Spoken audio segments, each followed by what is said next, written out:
welcome to another FAQ Monday. I am your host, Fluff, and this week I am drinking UE coffee roasters. They sent me several bags, and I'm starting with the Columbia because Columbia makes the best coffee ever.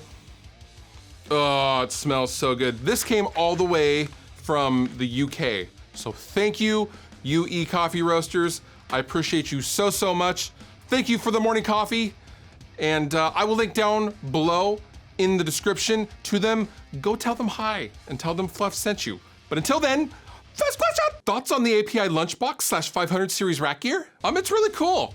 It's really hard to get into. And what I mean by that is I briefly looked into going 500 series stuff, but I don't really use outboard stuff that much. And just, even to get the API LUNCHBOX, and I know there are cheaper alternatives, but just to even get the LUNCHBOX to house the 500 series cards was like $700-800, and then each card is like $2,000. I know they're not that much. They're like, some of them are $500, some of them are $1,000. Like anything in the outboard gear world, the prices range all over the place. But I just don't have the rack space for 500 series stuff. And again, I don't use outboard gear that much anymore since I've gone all universal audio. So that's why I don't have it, but I am a big fan of API and the 500 series modules, not just by API, but with other companies as well. But yeah, they sound great, compact, and you can fit a lot into a small space. Have you ever tried the Fender reissue Sunn Model T? You know what, I haven't. I've never even plugged into a Sunn Model T, reissue or original.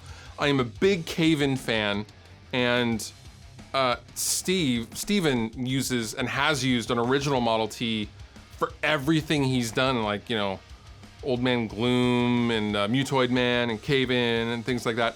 And then I believe Joe from Fall Out Boy uses several Model Ts as well, or at least used to at some point. I've always wanted to get one, but now vintage prices are like super mega high, and now even the 90s reissues that no one wanted at the time are like $2,000. So I don't think I'll get one anytime soon, but if I ever see a good deal on one, I will definitely grab one, because that is definitely on my list of amps I really would like to own. Opinion on quad tracking versus dual tracking? I used to think that quad tracking would make everything just so much bigger. The truth is, in my opinion, it doesn't. And that's a blanket statement, but I'm gonna boil it down a little bit.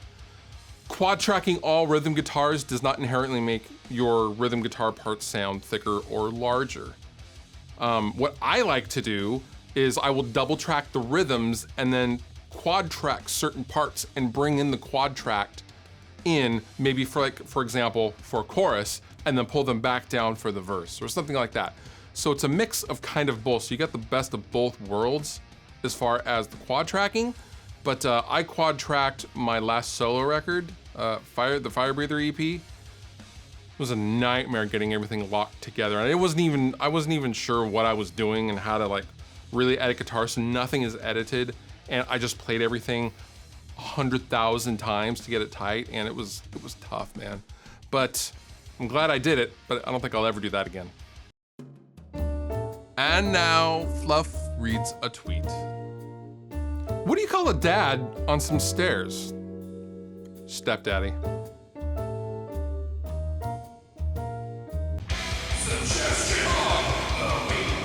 My suggestion to you this week is to come see me on tour. Rest Repose is touring the United States right now, so come on out to a show. And yeah, here's the tour poster. Come on out. Say hi to myself and Jared and Tony and the boys. And we will give you a big sweaty hug probably, because it's hot out right now. I'm probably sweating it out somewhere down south right now, but that's okay. All the pickable links down below in the description. You have been wonderful. I have been Fluff. Thank you so much for watching, and I will see you next time.